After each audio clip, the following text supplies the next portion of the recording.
Notre Dame fans. I'm here with Matthias Farley. He played at Notre Dame from 2011 to 2015. He was a captain his final season, and then he had a 7-year NFL career.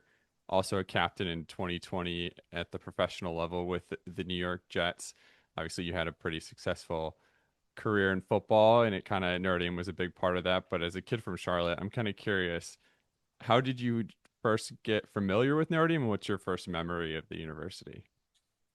Yeah, first of all, thanks for having me on. Super pumped. I was a soccer player my whole life, so I grew up playing soccer. I had an older brother, Nathan, who played football. I always thought it might be cool to play football, but I was pretty locked in on playing soccer early in my high school career.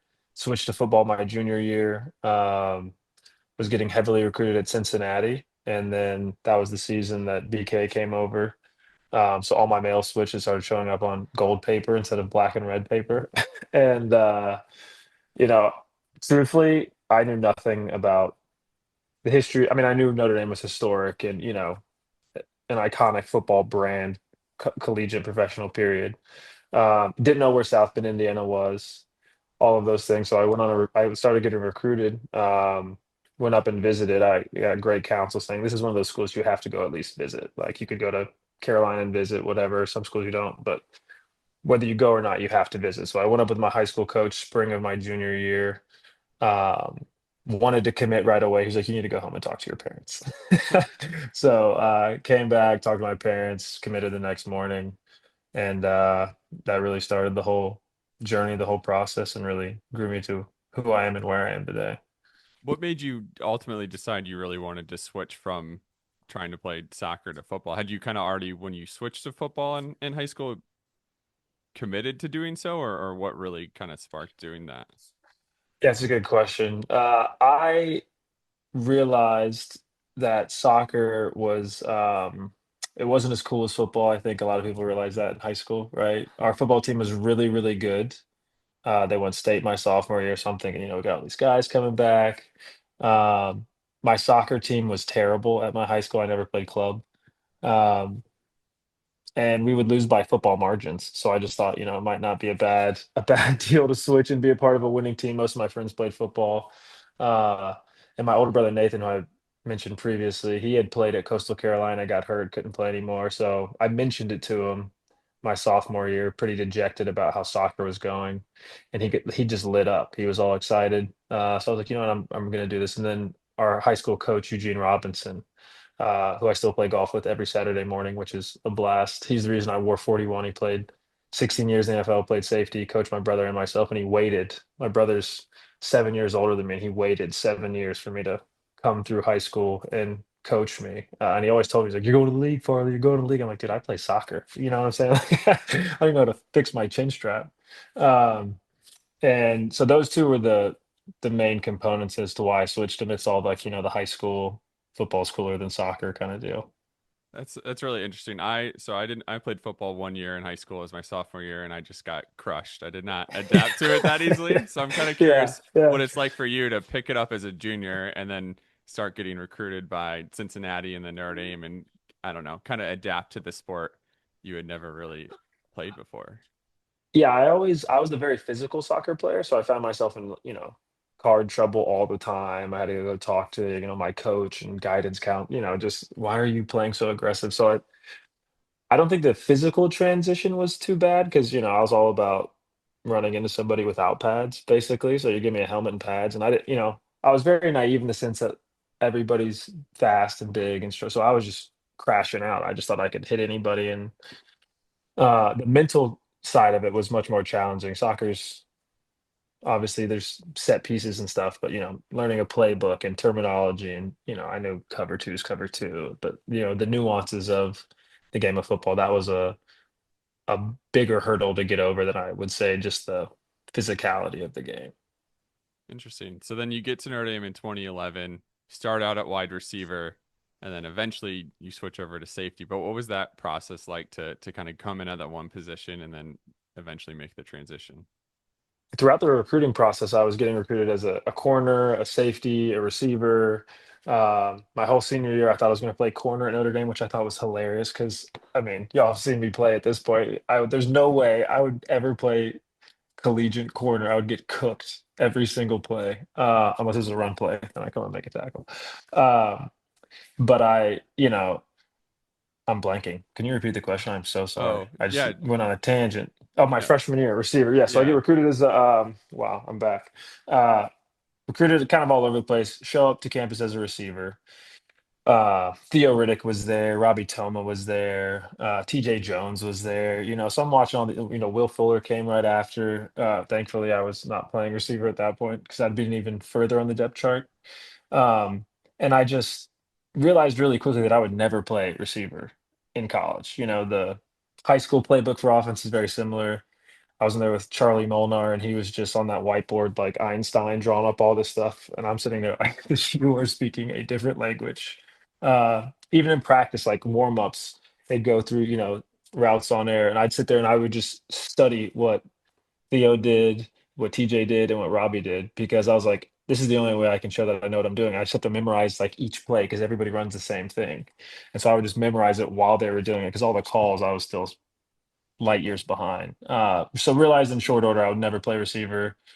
Started hitting people in practice and asking to get switched to safety. And going into my freshman spring, my redshirt year, they switched me to safety, and I'm super super grateful that they did. Yeah, and that's wild. So you switch positions again. This is your, I guess, now you're in your sophomore year, going into your fourth year of playing football, and you end up starting most of the year for a team that went to the national championship. What was that like to kind of? I'm sure that was kind of a whirlwind for you, and there was a lot of, you're playing with Manti Te'o and all these other Yeah.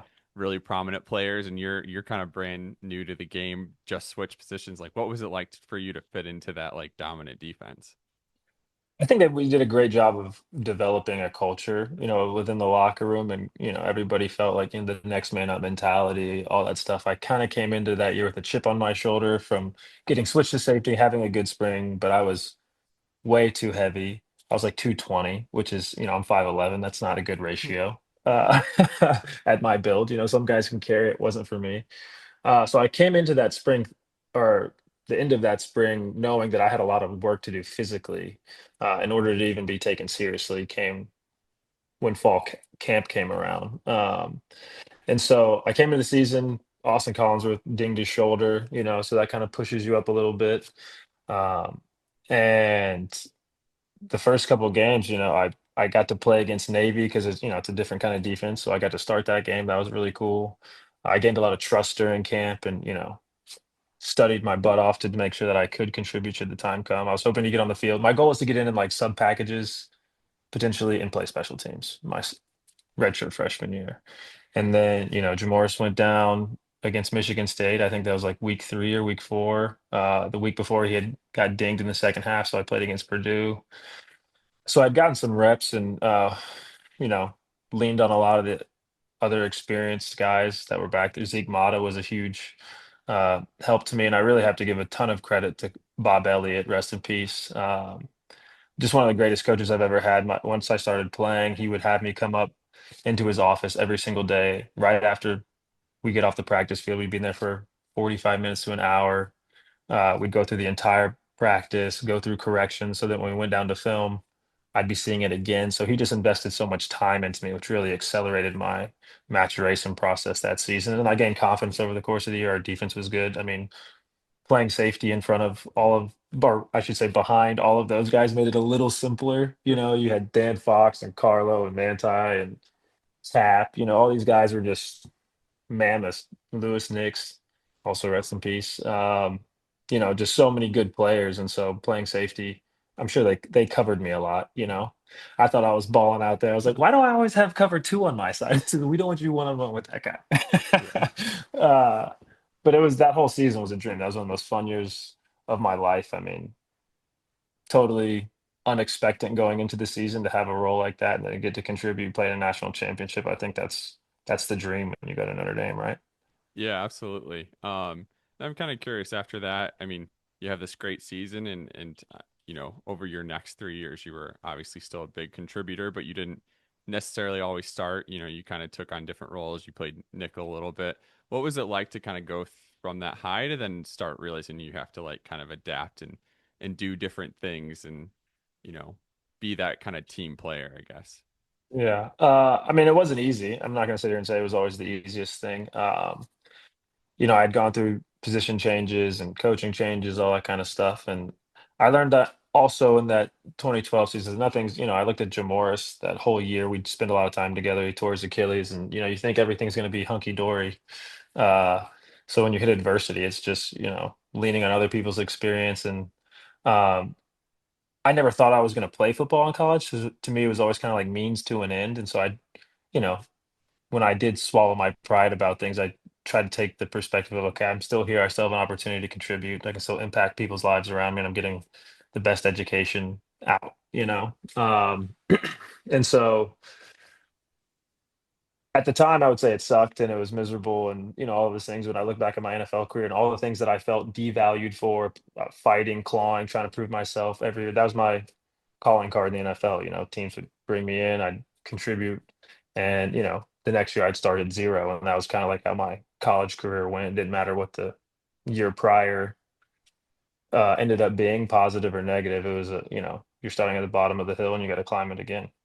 What did it mean kind of going through that in 2015? You were named a captain. I rewatched that video before that where Coach Kelly like is on the field, kind of tells you that. I don't know if you knew beforehand that Yeah. he was going to announce that. But like, what did that moment mean to you, and kind of given what you had gone through? It meant the world to me. I broke down. There's a video of me just sitting in the meeting room crying because my career didn't go how I wanted it to go. I think especially to have started, early in my career. I joke around and say it was like the Benjamin Button career of football. You play a lot early and play special teams as a fifth year. But I was very proud because the team votes on it, right? It's your peers that vote on it. And even though my contribution or impact on the field hadn't been the same since that year. The guys that I went to battle with every day, the guys I lived life with, they all looked at me as a leader and thought that I could add a lot in that capacity. So to have gone, backsliding as it would look on paper and still get elected was a huge honor and one of the bigger ones in my life. And my colleague Tim O'Malley wanted me to ask you about when you had to go into your press conference after, I don't know how immediately you had to speak to the media after finding out that news, but it sounds like you had an It was right emotional away. reaction Yeah, and then yeah, had called your brother and then had to like come talk to the media. And it sounds like your reaction was like, well, I just talked to my brother and now I'm here dealing with you yeah, guys or something like that. yeah, But yeah. what was that moment like, having to like be in front of the media, people like myself, when you're kind of going through all that? It was emotional for me because I didn't play. I probably would not have played football if it wasn't for Nathan. And then to go to, Notre Dame, whether I rode the bench the whole time, it would have still been like, I can't believe I got a full scholarship to this insanely prestigious school with the best people in the world, the most passionate fans in the world, um, and got an education. There's that would have been the dream right there. And then to, fast forward, this is years and years later, so many highs and lows, and man, I don't know about this, at different points, to be in that moment and then get to talk to him first. He's the first person I told, like, right after practice. And they were like, you got to go in a meeting. All of those memories were just like rushing through my head. And I was just like, "Damn," I get emotional even now talking about it. I haven't thought about that moment in so long, but it was so impactful because it was just, this full circle moment. And then, right away they're like, so how does it feel? I'm like, I'm good, but I always kinda hung my hat on just being real, so I, like, broke down. I was like, "Well, I'm not gonna, like, walk out. This is how I'm feeling," and, I don't think crying is necessarily a bad thing. Yeah, no, definitely not. Yeah. Um, I think that's a good example for kids to see too. Yeah, it's just Especially like real. I yourself. was yeah. Um, so before we kind of get into your, professional journey, I do want to touch on you, played on some really significant teams. We touched on the 2012 team, 2015, I think still in terms of modern Notre Dame football is often look at the gold standard just in terms of like the talent and number of Yeah. first rounders on the field. I'm kind of curious looking back on it, if you could pick, you can go beyond one player for each side of the ball, but if you could just kind of go, who are some like the most talented or best players you feel like you played with at Notre Dame? I played with Michael Floyd my freshman year, and he was unstoppable. I played with Tyler Eifert for a couple of years, unstoppable. I mean, there's Ben Koyak. Ben Koyak in college was he'd always just kind of like walk around. Then he goes and he's balling in the league for years and years. And you're like, Koyak, you hated football. Like, how are you? You're so nasty at it. Gosh, T.J. Jones, Theo Riddick. Um, Man, the entire offensive line while I was there, you could say, the Martin Yeah. brothers, Ronnie Stanley, Q. I mean, unreal, Stephon Tuitt. I mean, you could literally name just about everybody for the most part. Will Fuller, CJ Procise. I mean, there's Torrey Hunter. Torrey came in on a broken leg, but just his ability to just move and create space, second to none. Kavari Russell was very fun to have on your side because they didn't really throw it that way, and if they did, it'd be high and you'd have a chance at it. There's just Harrison Smith. I mean, he's still playing, Yeah. and he's still one of the best. Like, we played Boston College, and he had the flu my freshman year, and I saw him make like 3 plays in a row. He was in the post and broke up a 7 route, and I was like, "How are you doing this? Like, I know you don't feel good." Zeke the Freak, Zeke Mata, he was unreal. There's just something every single Jalen Smith. I'm sure I'm leaving people out too, but there were just so many Troy Nicholas, so many good players that every day in practice you're going against somebody who's probably going to go, if not that year, the next year, the year after, and be playing on Sunday. Yeah, definitely. Yeah, I mean, I should have looked up the number of first rounders you played with on day two picks and probably It's should have done that crazy. research. But yeah, Yeah, yeah. uh, Unreal. definitely an incredible era.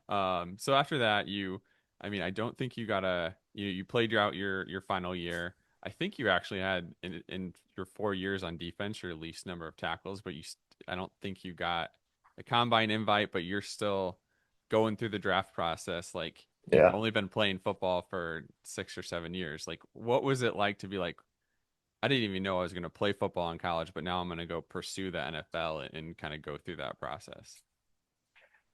Well, it wasn't. It was kind of when I started the whole journey at Notre Dame. I was like, okay, it's me soon. I'm going to get a great education. And then I was just looking at the guys I played with, the teams I played on, all that stuff as my career was ending, and you know, um, I also had the mindset like, okay, special teams, that's how you actually make it in the NFL early. At least, if you're drafted, if you're not drafted, unless you're like the quarterback, or the star wide receiver, you're probably not going to play special teams. Everyone else is playing some special team in some capacity. And I'd kind of seen the blueprint of that. Sergio Brown, uh, you know, made a great career of that in Indianapolis and New England and then Jacksonville. And I had watched his career and he, made it on special teams. So there was a roadmap to kind of follow in that regard. I had several people tell me like, "Really, you're not just going to go get a job? Like, why would you?"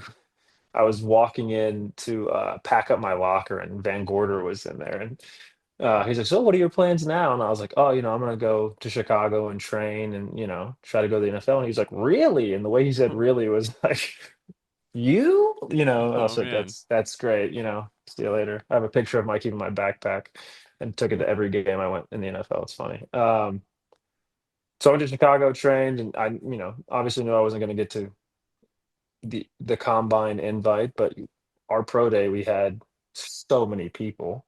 Mike McGlinchey, there's so many people that every scout was going to come to see, and Jalen and Kavari and Will Fuller, they were all Nick Martin. So you had so many people there to watch. I knew if I just had a good showing, then maybe I could get signed somewhere, and I knew if I could get in a building, I could have a chance.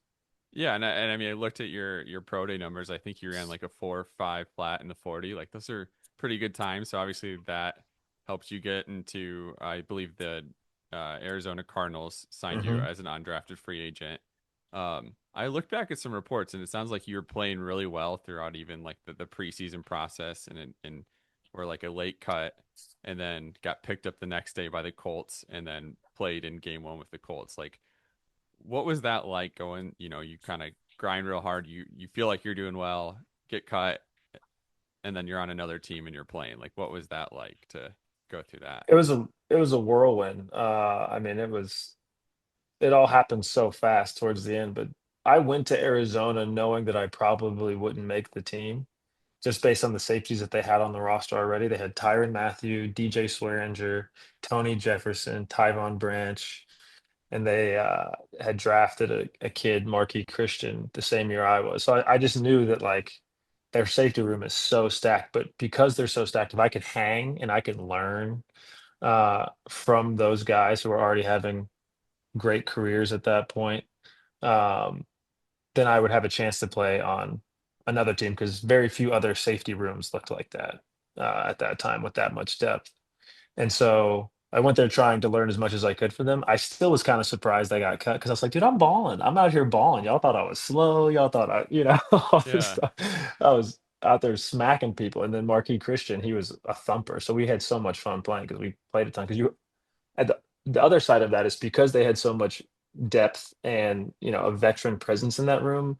I also knew that I'd probably get to play a lot of the preseason because you're not going to put like all four of those guys are starters on every team in the NFL, and you have them all sitting there. So like they're gonna rest them, and you get a lot more reps.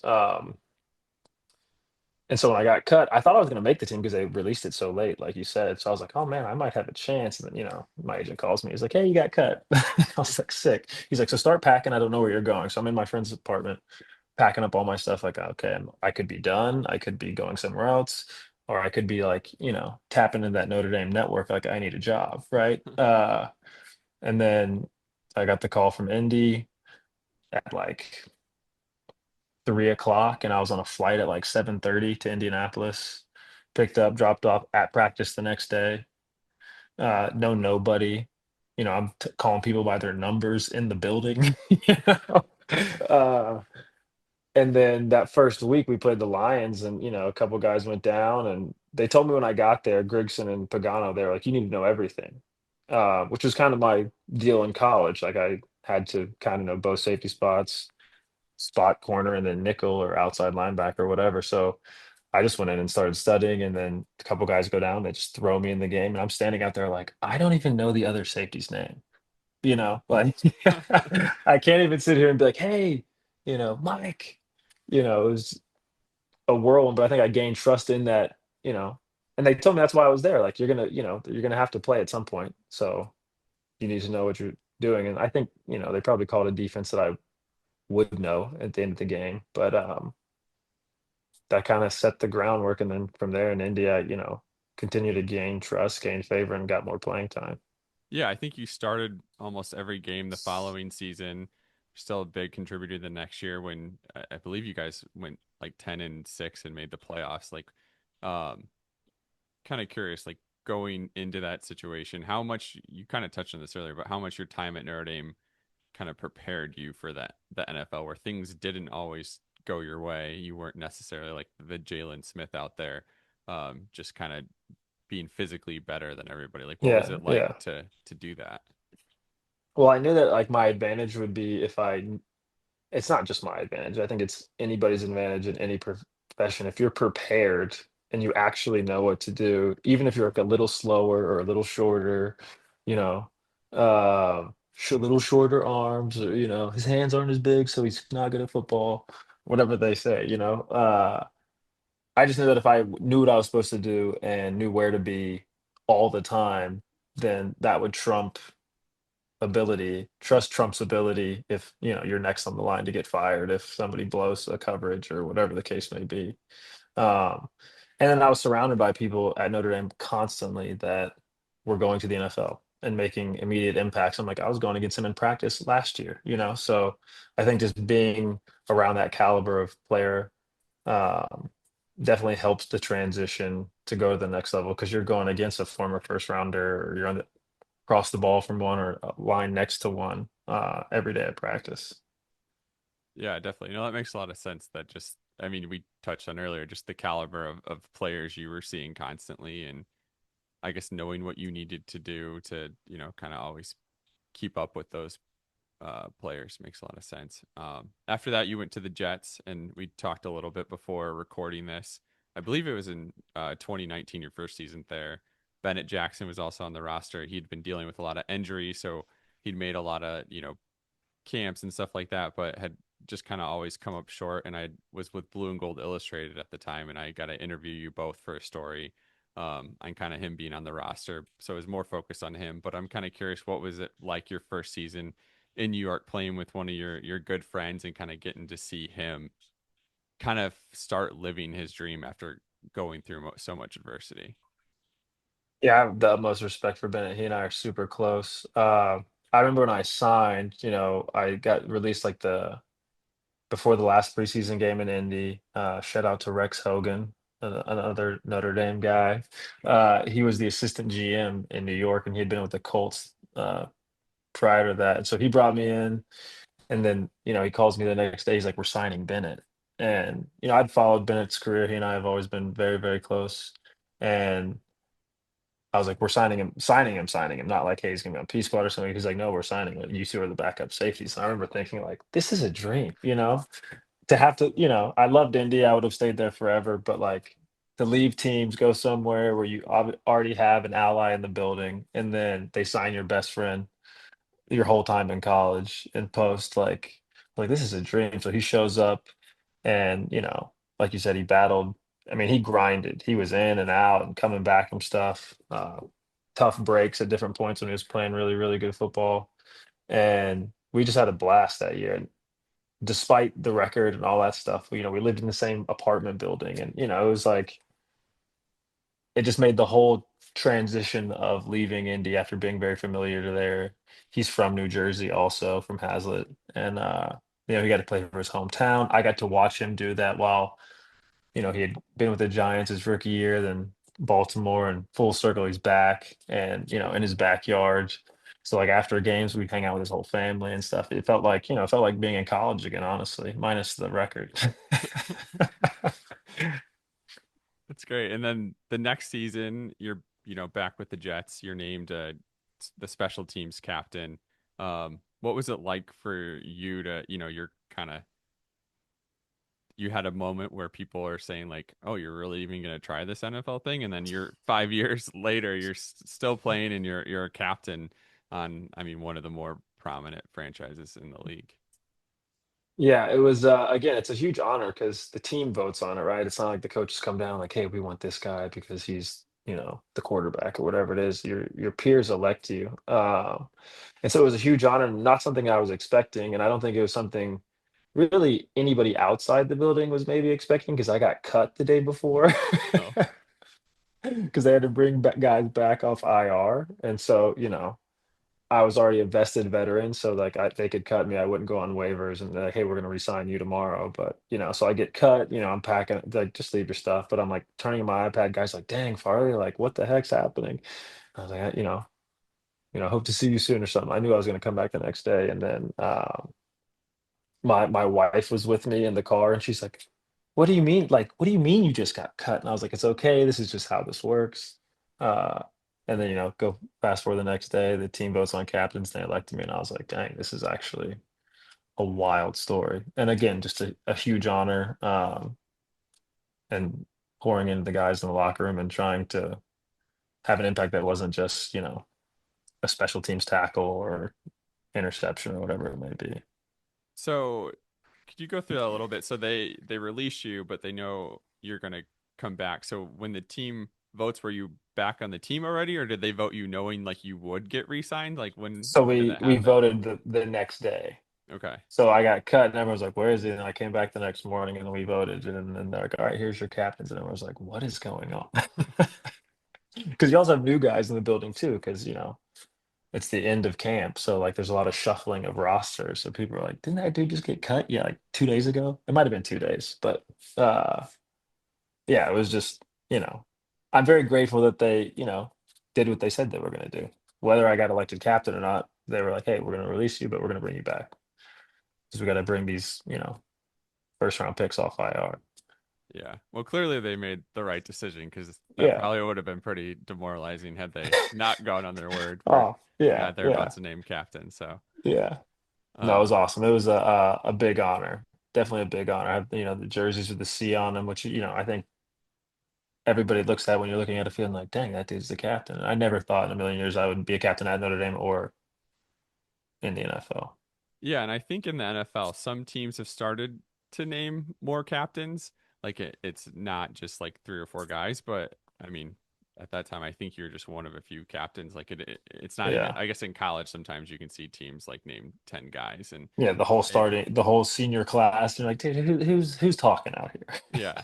But that, yeah, you were one of the few guys on the 53 man roster to get it. So, Yeah, um, no, it was a big honor. It was a strange year though, because we had, no fans in the oh stadiums. right, So I was like, I have a picture in my house. It's me and Larry Fitzgerald, which is a crazy moment because he was in Arizona and I was there. He's like, "You're gonna be good, Farley. You're gonna be good, Farley. You're gonna be good, Farley." And I'm like, "Yeah, okay." And then, we're standing there 5 years later. He dapped me up. We did the coin toss. He said, "I told you." It's like the first thing he said. I was like, "Dang." that's incredible. Yeah, And yeah. now his son's about to go to Notre Dame too. I So, know. It's wild. It's me. It probably was that moment. He's like, "These yeah. Notre Dame guys are all right." Well, the current coaching staff should probably call you and thank you if they haven't already. Then, Yeah, uh, no, no, no. That's all his talent. It has yeah, nothing to do. definitely. So then over the next few years, you kind of bounce around a little bit. You're the Titans, Raiders, and then end your career with the Panthers. Kind of going to your hometown team. What was it kind of like to kind of go through those last few years where you weren't as stable of a situation, I guess? And when did you know it was kind of time to like hang up the cleats and start plotting your next move, I guess? Yeah, I mean, being undrafted every year is kind of like I said earlier, just you're starting from zero. They're going to bring in new guys. Even my going into my second year in Indianapolis, I'm sitting there watching the draft and like, and with the 15th overall pick, Malik Hooker, and I'm like, dang, dude, like, this dude, what? So you just like learn as an undrafted guy, you're always gonna have to fight to make a roster, whether you're under contract the next year for the team or not. And so I also knew I was getting older. Like when I went to Tennessee, I think I was like 29. Um, and I was the second oldest guy in the room in our DB room. So you just realize really quick, how fast time goes. And I was super grateful to play for the Titans. That was a super fun year. The Raiders was an awesome year. I got to reconnect with my special teams coordinator, Tom McMahon, that I had my first 2 years in Indy. And I think you just try to like hold on for as long as possible. If an opportunity presents itself, it might not be in the same place you were last year, but a job's a job, right? And then fast forward to my last year in 2023, I signed with the Panthers week 3. Frank Reich was there. He was the coach my last year in Indy. I actually grew up with his kids. We went to the same church growing up, which is kind of wild. His Oh family wow. was here in Charlotte. So they brought me in. I was up and down on practice squad, played 5 games on the active roster. And it was just a big full circle moment, but also this, realization, I'm kind of doing what I did in college. Like I'm in my 8th year in the NFL and I'm on practice squad. And, it's kind of a rerun of what college was like in a way. So I stayed in shape until like week 8 last year. And then I was just at peace with the whole thing. I was like, you know what? I never dreamed about playing a snap of football past high school, really. And I played, at the best school to play football out in the world. I played 8 years in the NFL, and I got to retire in my hometown. I got to wear 41, which I wore my whole career for my high school football coach, and he retired in Carolina. And that's why his family was here. So I got to give him the jersey Oh wow. of my first game here wearing his number. It was just an awesome way to close it up. My son was at the games that I played in, which was always a dream of mine, and old enough to remember. So it was the writing was on the wall, and I'm glad the story ended here with that part of my life. Well, I'm sure it was. I don't know how much your family is still in the Charlotte area, but was looking at back at some old quotes from you when you were at Notre Dame, and I think you talked about you have 6 brothers and sisters, come from like a big family of 9. So I'm wondering if that was also important to maybe be around some of those people. And then I also want to ask part the quote you brought it up because you talked about how important communication was in such a big family and how you learned that. So in addition to like some of the lessons you learned from Notre Dame, I'm kind of curious how dealing with such a big family and I'm sure a lot of different personalities. Do you feel like that helped you in NFL locker rooms and things like that? Yeah, I mean, I think it definitely probably helped. I have, four brothers, two sisters. Like you said, everybody's incredibly different, and learning how to navigate the waters with, six other people every single day, plus your parents, and they have different relationships with different siblings, and that whole deal, I think, just rounded me out pretty well as dealing with different personality types for sure. Because my siblings are all wild, wild. Well, they're wild, but they're all wildly different. And then, my parents still live in Charlotte. I have a couple siblings still here. My wife's family's in Charlotte. Her parents live like 2 minutes from us, and my parents live like 8 minutes from us. So we had our son in 2022, and we had bought a house here in Charlotte, knowing that this is where we are going to be, especially with a family. Get the village, pack it in, and we had gone to Vegas like right after he was born. Came back here, ended up staying here, and it's been awesome just being close to family. Because once I left high school, man, I left at 19 and didn't come back till I was almost 30. Yeah, dang. No, it's cool. So it's a big it's just a big support system to have, around you, especially to be around parents. They get to, know our son, he gets to know them, and that's a super special relationship. definitely. And I definitely want to kind of transition to what you're doing now, but before I do that, I mean, it's kind of a random question, but kind Fire, of wondering fire. if you have like what's maybe the coolest opportunity football has kind of afforded you that's like outside the game. For instance, like I know you did ballet on a show with Johnny Bananas from MTV's The Challenge fame. Yeah, He had a show on NBC. I believe you played one season with Pat McAfee. So I'm kind of curious, yeah, what are yeah, some maybe off the field things that you got to do that really stand out to you now? man. You just find yourself in so many different rooms. I think that's something that, being backed by the NFL, being backed by Notre Dame, you just find yourself in some wild rooms that you might never have envisioned yourself being in. And you know, gosh, I'd honestly say the most impactful part of, outside of the game to me was always when I would volunteer in whatever community I was in, because you get to see how people are actually living and the things that they're going through. And because you're wearing an NFL, baggy jersey, I don't think I was special in it, but just the impact you can have because you're in it on somebody's life, that was always a super humbling, empowering feeling at the same time. Because you had a platform and you could actually use it to impact somebody's life whose life isn't going how they envisioned it. Um, and then I've just met crazy people. I mean, I'm big into golf now, and that's opened a lot of doors to meet, you know, presidents of massive companies and CEOs of massive companies and musicians and other athletes, just because you're backed by such a massive, loved um, enterprise. No, it makes sense. Yeah. And so you mentioned kind of wisely setting up your home base in Charlotte. Um, I believe I listened to an interview you did with ABC 57 last year, where I believe we're getting into wealth management at the time. Is that still kind of what your path is, or what are you kind of up to now as you've kind of transitioned away from football? Yeah, so I thought that was gonna be my path. It's not currently. I was in a big rush to figure out, like, I need to do something. I need to do something, and I was praying a lot about it. I was like, I just need to be still. My son's young, and I have time to really enjoy him before he starts going to school. So I've done some real estate stuff in and around Charlotte, single family investments, a couple multifamily unit investments. Really enjoy real estate, planning to get into land development at some point. Charlotte's expanding all over. Started a media company to house a golf podcast that'll come out this fall called Just About Golf. So I've been putting a lot of time into that this year.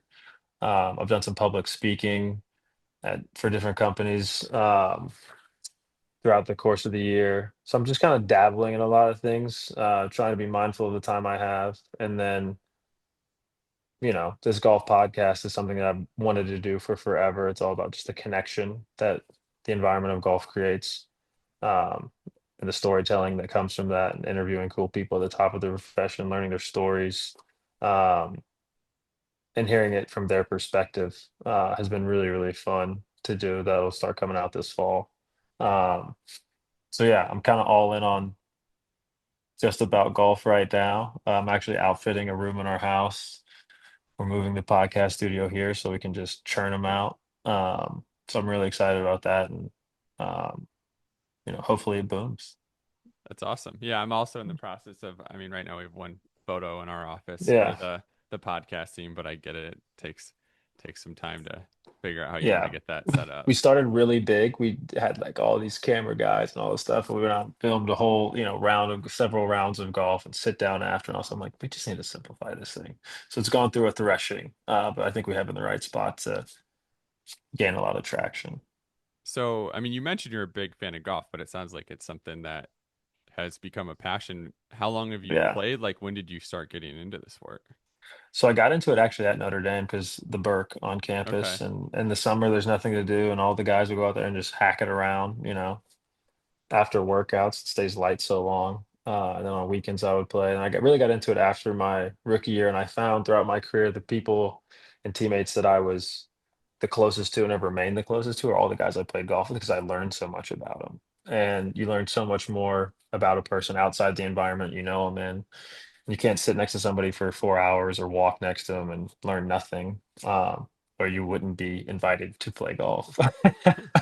uh, and as I transition out of football, I really realized that, a lot of guys struggle with the transition, which I'm not going to say I didn't or haven't. And a lot of it's the locker room. It's the camaraderie. It's the competition. It's just like having people that are experiencing the same thing you're experiencing, and then you're completely removed from it. And I really feel like I found that since retiring, especially in golf, because I have groups that I play with, and set tee times and whatever it may be. But that community, it's not the same as the NFL. And I'm not even trying to make that direct comparison, but I found an outlet um, that also adds that kind of locker roomish feel if you're just with your boys on grass, basically.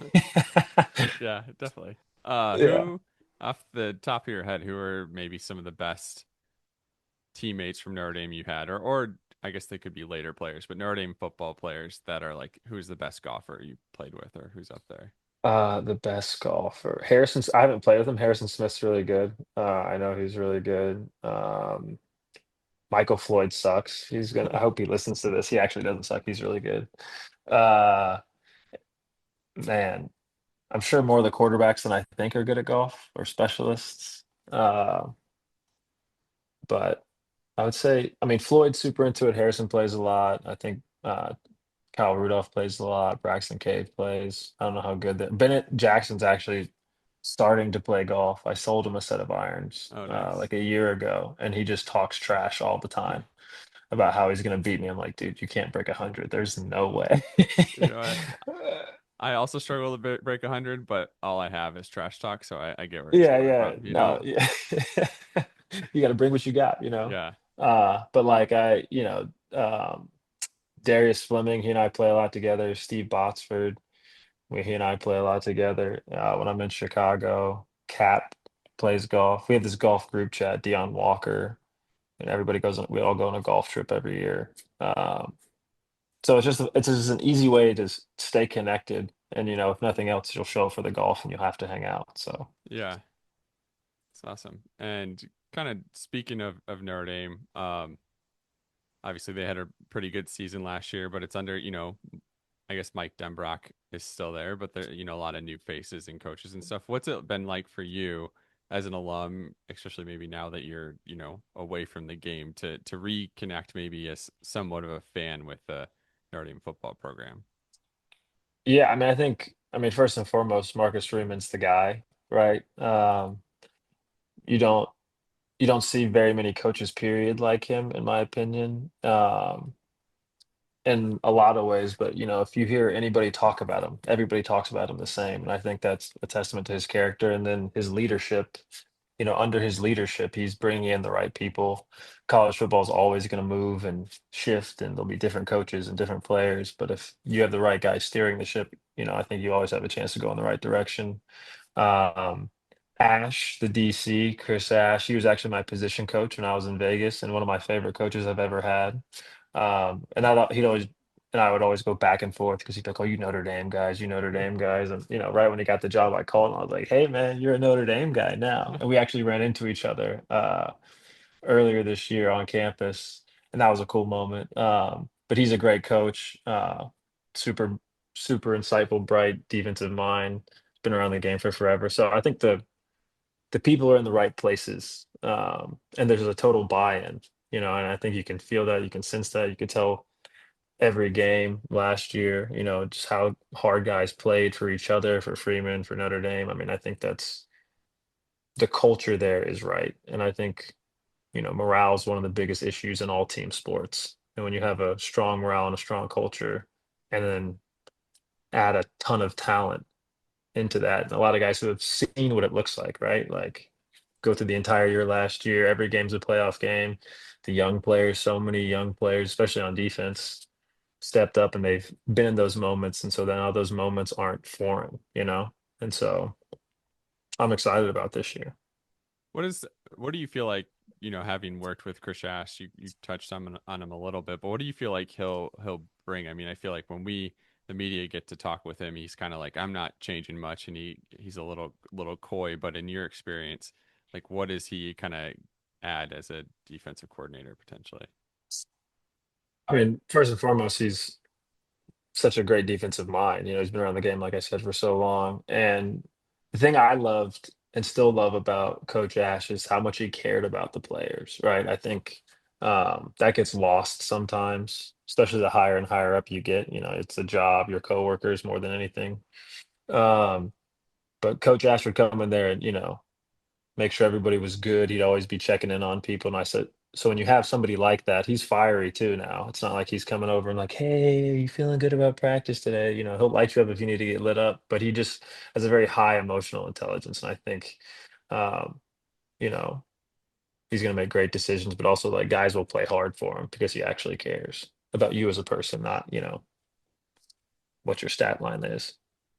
No, that makes a lot of sense. And I'm kind of curious, like, what are you like as now you're a fan? You don't have, your own games to focus on. Like, are you an anxious fan? How involved and much do you kind of pay attention and kind of get into that aspect of it? Well, I was always very locked in, even while playing. Saturdays at the hotel, I'd be like, we're watching the Notre Dame game, or I'd go to my room. It's more stressful now, I think, probably than it ever has been. Like you said, not playing myself, and um, I played on so many different teams. I'll cheer for my friends on different teams, but it's not like I'm a fan of 7 teams. But I'm diehard Notre Dame, so I would say I'm more stressed watching games now than I ever was playing games, because there's an element of, you have no control over it, obviously, and you wanna see the team win and succeed and go far, but it's definitely the quintessential Notre Dame house on Saturdays, at the Farley house all fall. My son will be like, "Dad," he thinks that football is called a Go Irish, so Oh, we're getting him dialed in. My wife knows if it's, we're down and it's late or it's stressful, she's like, "Just don't say anything, just don't say anything." And I'll just sit there glued. So it's been really fun to be on this side of the game and really getting to enjoy it as a fan and live and die by whatever happens on Saturday. yeah, definitely. And two of the current players, Bryce Young and Mike Gilbert, went to your high school, Charlotte Christian. And Notre Dame's also putting a lot more effort on the recruiting trail. They have, I think, 4 players committed in the 2026 class from Wow. your hometown, including Ronnie Dunham, who's a 5-star defensive end. What's it like to, I don't know if you have a relationship with Young or Gilbert, but also just to see how much effort Notre Dame is kind of putting into the area where you're from right now. I think it's really special. I'm not gonna sit here and say I know Bryce and Micah super well. I talked to Mike after a game for a long time, earlier this year, him and his parents, and we had a great conversation. And then Bryce and I actually trained. I got cut in 2023 for like 2 weeks with the Panthers, and then re-signed. And I was working out at this gym in Charlotte, Velocity, and they were on like winter break or something. And so I was in there working out with Bryce. and he and I would talk, and I mean, he's a freak. You watch the games and the impact he had as a true freshman. You're like, good gracious. When I was working out, I was like, you weren't that big. You Yeah. definitely were not that big. But it just shows the wide net that Notre Dame casts. You can recruit nationally, and guys will come. They'll come from all over the place, and I think that's a testament to their ability to find and discover talent. I think it's really great for Charlotte and North Carolina as a whole that a lot of talent is getting found here. Definitely. And yeah, I mean, Bryce is even bigger now. I think he's up to like 273. It's And crazy. Yeah, he was yeah, like wiry. I was like, "Are you playing receiver in Notre Dame?" Then turn on the tape and I'm like, "This dude he's got that motor and so long." yeah. And I think he's similar to you, where his dad wouldn't let him play until he got to high school. And I think they tried him at receiver in some different spots. And then eventually, like, why don't you just play where Yeah, your dad yeah, did? Yeah. put your hand in the dirt. This guy can teach you something. Yeah. Yeah, it's super excited for both. And Mike, I watched several games because I was in Carolina their senior year, and so I live 5 minutes from my high school, and so I'd go up there and watch both of them play, and I'd be like, "Dang, these dudes are legit already, and they're not even there yet with all the strength and conditioning and the caliber of people you're going against every day. They're gonna fit right in." And I wasn't covering Notre Dame back when you were playing. But I feel like what I've known about you is you've always had a relationship where you've done a really good job of connecting with the fans. Um, and I'm kind of curious, like, how important was it to you to foster that, and what does it mean to you? Like, I think I've seen even on social media, people have named their dogs Farley after you and stuff like that. Like to know that, like, um, even if you weren't maybe always the star player, like you had such like an impact on players or people and people who follow the team. Yeah, I mean, I just try to be myself and like my authentic self and not let, my job or my, season or whatever team I was on define that. And I have this distinct memory in like second grade. We had a Panthers player, Jordan Gross, who's an offensive lineman, came and he like read to our class and he high-fived me and told me I was fast. And I remember like walking around for weeks like that guy plays in the NFL and he thought I was fast. And so I always took that with me, um, just the impact you can have on somebody. Because I think so much of an athlete's life is viewed through a screen, whether it be a TV screen or what they choose to put out. And so you think it could be one way or the other. So to just, be real and normal and approachable and try to engage instead of be engaged with. Um, and be offensive, not offensive, but take Yeah. an offensive approach to, seeing somebody saying something because you do have a platform and that one interaction could be super impactful, just like that second grade high five I got was, as clear as day in my mind. Even now, like, dang, that guy, I didn't know who he was. I didn't know where he came from or anything else. He was just wearing a Panthers jersey. And I was like, well, now I have the opportunity to do that and have fun with it at the same time. Yeah, definitely. And the last thing I want to ask you about is something I had Sean Crawford on the first episode of the show, and I brought up I feel like Notre Dame gets a lot of credit as like tight end U or offensive line U, but I actually think especially if you look at the players now, safety is probably a position they could be in that discussion with. You talked about Harrison Smith, obviously. There's Kyle Hamilton. Julian Hmm. Love has moved there. Loie Gilman's carved out a good career. Xavier Watts just got drafted. I'm kind of curious what your thoughts on that Adon as some Schiller's Don going. Schiller. Adon Yeah. Schiller, he's definitely going. Yeah, I just got named a captain. Yeah, he's going. Yeah, so I'm kind of curious as somebody who played the position, what you think about that take, I guess. Yeah, I mean, I think you could definitely make the argument. You know, it's such a cerebral position, and I think, going back to what we've talked about kind of the whole time of just the caliber of people you're going against and the type of defense you're learning and the speed in which you're going in practice all the time. I think as a safety, that slows things down if you're going against, a Will Fuller every single day. You're like, okay, not everybody runs like this. Like, not everybody in the NFL runs like this. Or, you got Troy Nicholas, who's 6'6", 270, running a 4.5. You're like, not everybody's doing, and so you kind of get comfortable being back there. And I think Notre Dame does a great job of recruiting safeties. And I think anytime you have success, I think I look at Harrison Smith and I look at him as the guy who paved the way, right? He went on first round pick and lives up to it. And then you got several other, you got Kyle Hamilton, same thing. And so it's like this blueprint. Like you can go here, and if you do what you're capable of doing, like you're gonna have an opportunity to be a early pick playing safety coming out of Notre Dame. Yeah, definitely. Well, awesome. Thank you so much for making time to speak with me today. I really appreciate it. Yeah, absolutely true. Thanks for having me on. Awesome. And everyone listening, thank you for tuning in once again, and we'll be back in another 2 weeks with another episode. Have a great day.